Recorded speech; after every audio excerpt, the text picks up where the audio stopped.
And then all of a sudden, it's over.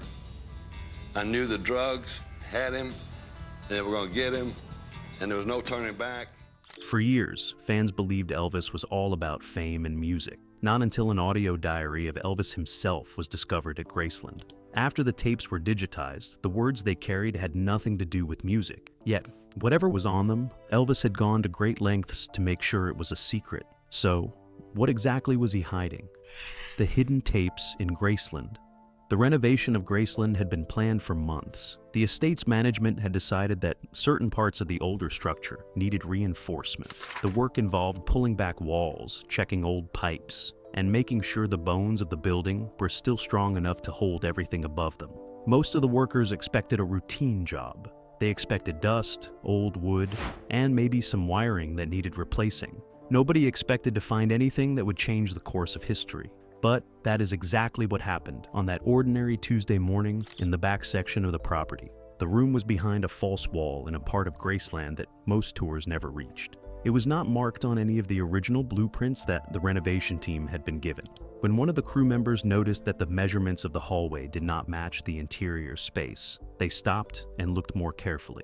The wall had been plastered over so cleanly and so long ago that it had taken on the same audit color as everything around it. There were no visible seams at first glance, but when they looked closer, the outline was there. It had to be opened to see what was on the other side. What they found inside was a small room, no bigger than a large closet. The temperature inside was way cooler than the hallway, which had accidentally worked in the room's favor. A single wooden shelf ran along one wall. On it sat a locked metal box, the kind used for storing important documents or valuables. Next to the box, stacked on their sides, were dozens of reel-to-reel tape cases. Each case was labeled with nothing more than a date. The dates began in 1968 and continued all the way to 1977.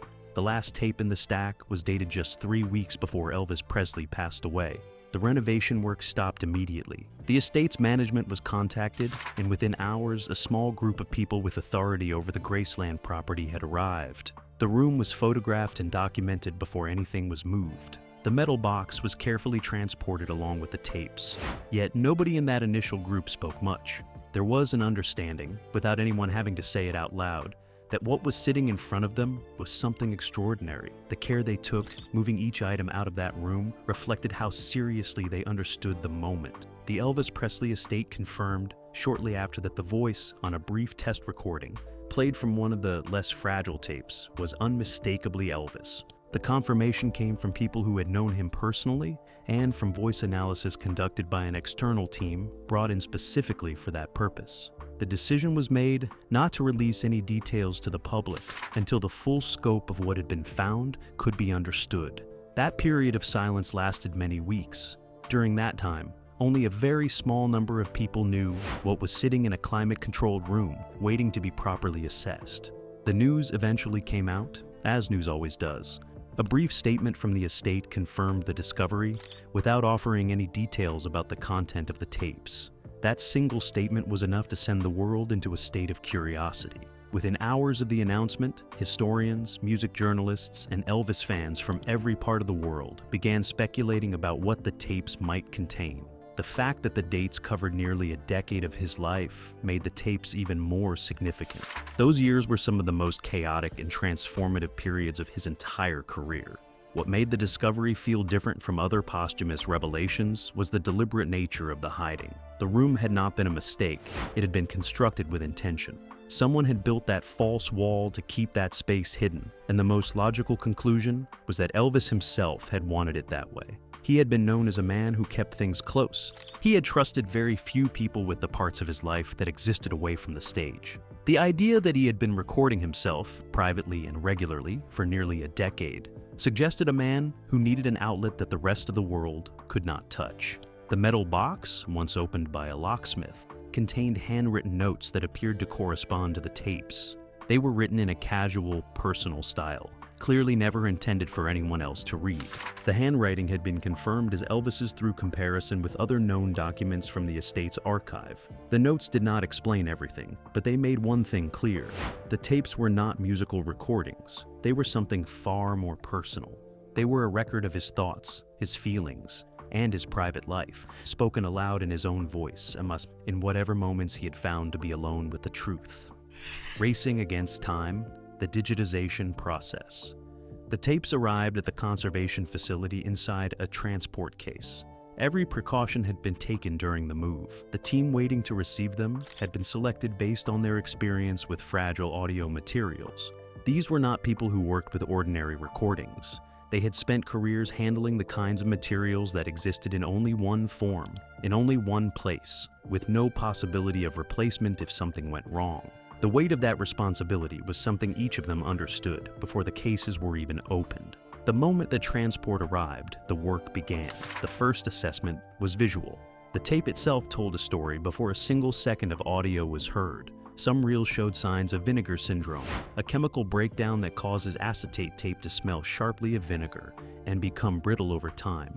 Others had suffered from humidity exposure at some point, causing the magnetic coating to become sticky and unstable. A few of the reels had been protected by the sealed room better than anyone hoped. The team cataloged every reel individually, noting the condition of each one and assigning a priority order for treatment based on how quickly each tape was deteriorating.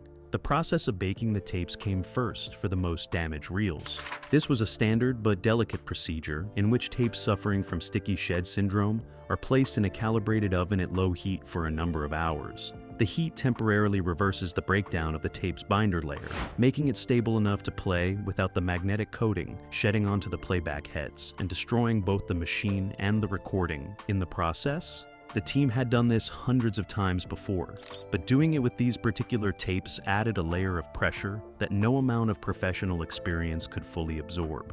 Playback was done on restored, period-appropriate reel-to-reel machines that had been carefully serviced before the project began. Playing a deteriorating tape on a machine that was not in perfect condition could cause irreversible damage in a matter of seconds. Every head, every guide, and every motor in each machine had been checked and rechecked. The room itself was kept at a stable temperature and humidity level throughout the entire process. The team worked in shifts to ensure that no one was handling the tapes while fatigued. Fatigue led to mistakes, and mistakes here had no remedy. The audio captured during each playback session was recorded simultaneously onto multiple digital formats. Redundancy was not optional. If one recording system failed during a session, another was running alongside it. The digital files were transferred to secure servers at the end of each day and backed up in separate physical locations. The estate's legal team had required a strict chain of custody for every file. Access to the digital recordings was logged and restricted to a small group of authorized individuals. Nobody outside of that group heard a single second of what was on those tapes during the digitization process. The work took longer than originally estimated. Several reels required multiple baking cycles before they were stable enough to play safely. 2 reels were so severely damaged that only partial audio could be recovered from them. Still, the team worked through those losses, documenting exactly what had been salvaged and what had been lost forever.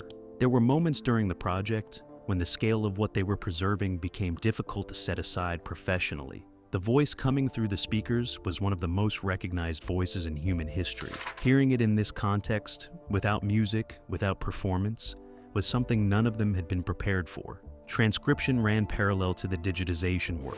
A separate team, working only from already secured digital files, began creating written records of what was being said. This was done to ensure that even if the audio files were ever compromised, the content would still exist in another form. The transcription process also helped the estate begin to understand the full extent of what had been recorded across the lengthy span of tapes. Patterns emerged, themes repeated, certain names came up again and again. The picture being assembled was of a man speaking honestly into a machine he trusted more than most people in his life. By the time the final reel had been processed, the team had spent the better part of 4 months on the project. The completed digital archive was transferred to the estate under the terms of a strict legal agreement that governed how the material could be used, shared, and eventually made available. The conservation team's work was finished. What happened next was no longer their decision. They had done what they were brought in to do.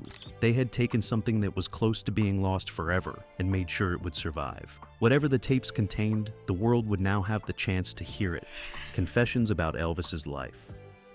The recordings began in 1968. a year that carried huge significance in Elvis's life. It was the year of his television comeback special, the moment widely credited with reminding the world of his power as a performer. Publicly, it was a triumph of a man reclaiming his place at the top. But the voice on the tapes from that same year told a different story. It was tired in a way that had nothing to do with physical exhaustion. The man speaking into that microphone was not performing for anyone. And what he said in those early recordings set the tone for everything that followed across the next 9 years. He spoke about the feeling of being watched at all times. Not watched in the sense of admiration, but watched in the way that made it impossible to move through life as a private person. Graceland had become both a home and a kind of fortress, and he described the tension between those two things with a clarity that was striking. He had built a life inside those walls that was entirely his own, surrounded by the people he chose, operating by rules he made himself. But the walls that kept the outside world out also made it harder to feel connected to anything beyond them. His relationship with Colonel Tom Parker came up across multiple recordings spanning several years. He never described it simply. There was genuine gratitude in some of what he said, an acknowledgement that Parker had seen something in him early on and had built a machine around that talent that generated a level of success few people in history had ever known. But woven through that gratitude was something more complicated. He talked about choices that had been made for him, about opportunities that had been declined on his behalf without his full consent on what was being turned down. The films were something he returned to more than once across the tapes. Elvis had made 31 movies between 1956 and 1972, and a larger portion of them had not been projects he felt proud of. He spoke about reading scripts and feeling a drop in his stomach. He talked about wanting to take roles that were more serious, more demanding, more likely to be remembered for the right reasons. He had been offered opportunities that never materialized, and he could only imagine what his career in film might have looked like under different circumstances. The loneliness he described was not the loneliness of isolation. It was something more particular than that. He was rarely physically alone. There were almost always people around him, people he liked, people he had known for years. But he spoke about a kind of interior loneliness that the presence of other people could not fill. He described moments at large gatherings surrounded by laughter and conversation, where he felt completely unreachable from the inside. He had everything that people imagined would make a person feel full, and he was trying to understand on those tapes why fullness was so hard to actually feel. Meanwhile, Elvis talked about music with a different energy than he talked about almost anything else. When the subject turned to recording, to the specific experience of being in a studio and building a song from the ground up, the tone of his voice shifted. He described certain sessions with a level of detail and affection that made clear those were among the purest experiences of his life. He talked about the moment when a song finally came together the way it was supposed to, when every element locked into place as one of the few feelings that matched what he imagined happiness was supposed to feel like. His thoughts on fatherhood were among the most carefully spoken passages in the entire archive. He talked about his daughter Lisa Marie with a tenderness that was real, and also with a worry that ran underneath everything he said about her. He was aware of the world she was growing up in, of the weight her name carried before she had any say in it, of the way her life would always be shaped by who he was before she could form her own identity. He wanted things for her that he struggled to articulate, and the struggle itself was visible in the way he paused and restarted those particular passages more than almost any others. By the later recordings, the ones closest to 1977, there was a noticeable difference in how he sounded. He was no longer defeated. The things he chose to talk about had narrowed down to what seemed to matter most to him. He spoke more about memory, returning to his childhood in Mississippi, with a frequency and a specificity that suggested those early years had never stopped being the place his mind returned to when everything else became too much. The boy from Tupelo was still there inside all of it, trying to make sense of the distance between where he had started and where he ended up. But there's more. Secrets that changed the story. There was a version of Elvis Presley that the public had been given over the decades. It had been shaped carefully, maintained through decades of image management, and protected by the people around him who understood how much was at stake in keeping it intact. That version was not entirely false, but the tapes revealed the places where it had been smoothed over, where the rougher and more human edges had been sanded down before the public ever had a chance to see them. What emerged from those recordings was not a scandal. It was the truth of a life that had been only partially visible for nearly 50 years. His feelings about Priscilla were among the most complex passages in the archive. The two had married in 1967 and divorced in 1973, and the public version of that relationship had been told many times in many forms. But his own account of it, spoken privately and without the awareness that anyone would ever hear it, contained dimensions that none of the previous tellings had included. He spoke about the ways he had failed her, not in abstract terms but in specific ones. He talked about what he had asked of her and what he had been unable to give in return. The subject of his public image came up in a way that was different from simple frustration. He had spent so long being a symbol of something, of rebellion, of fame, then of American excess, that the relationship between that symbol and his actual self had become genuinely difficult to navigate. He talked about looking at photographs of himself and feeling a distance from the person in the image. He described the experience of reading articles about his own life and finding them only partially recognizable. He was describing the experience of having your identity exist more powerfully in other people's minds than in your own. The tapes contained passages about people within his inner circle that had never been part of the public record. He described loyalty as something he had sometimes been too quick to extend and too slow to reconsider. He talked about people he had trusted, who had eventually placed their own interests above his, without him recognizing it clearly until long after the damage had been done. He was not vindictive in how he spoke about these situations, but he was clear, and the clarity was striking coming from someone whose public persona had always been associated with warmth and generosity toward the people around him. His dependency on prescription medication was addressed with a directness that was difficult to hear. He did not excuse it or minimize it. He described how it had started as a solution to a practical problem, a way to manage the physical demands of touring and performance, and the sleeplessness that had plagued him for years. But he also described watching it grow into something he could not manage, something that had taken on a life and a logic of its own, that operated separately from his intentions. At this point, you could hear the shame in his voice. Also, Elvis talked about his health in the years leading up to 1977, with an honesty that made clear he was not under any illusions about the direction things were going. He had been told things by doctors that he had not shared with the people around him. He had made decisions about his own care that reflected a complicated relationship with the idea of getting better.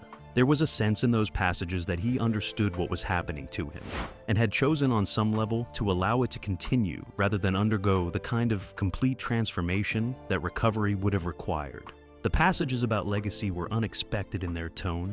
Elvis did not seem preoccupied with how history would remember him. He spoke about music with the certainty of someone who knew that what he had contributed was real and permanent and did not require defense. What he seemed more concerned about was smaller than legacy. He was concerned with whether the people he loved had known that he loved them. He returned to this theme in several different recordings, in different moods, and the consistency of it suggested it wasn't just a thought, but something he carried always. The final revelation that cut deepest across the archive was not a single confession, but a pattern. It crossed 9 years of recordings. A portrait emerged of a man who had spent his entire adult life giving the world a version of himself, and had used those tapes as the only space where the full version was allowed to exist. The tapes had been his one private room in a life that was almost entirely public. The most haunting part was not any single thing he said. It was the sound of a person finally being honest in a space where he believed no one would ever listen. And that, in the end, turned out to be the most powerful revelation of all.